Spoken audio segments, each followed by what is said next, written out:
हो सर. राग काफी, काफी रागाचे आरोह अवरोह, काफी राग के आरोह अवरोह और बंदिश छोटा ख्याल.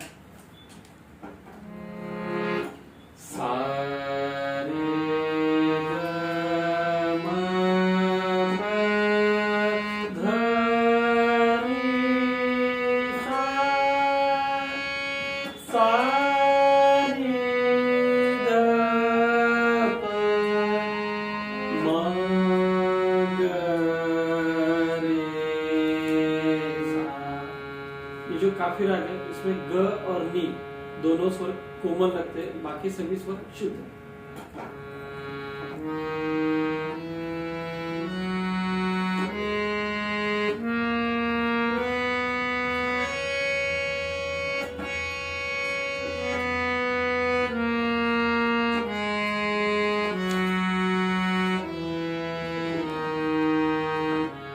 बंदिश का नाम है आज खेलो श्याम संग होरी. त्याचे नोटेशन, इनका नोट्स रे म प ध म प ग रे ग सा रे म प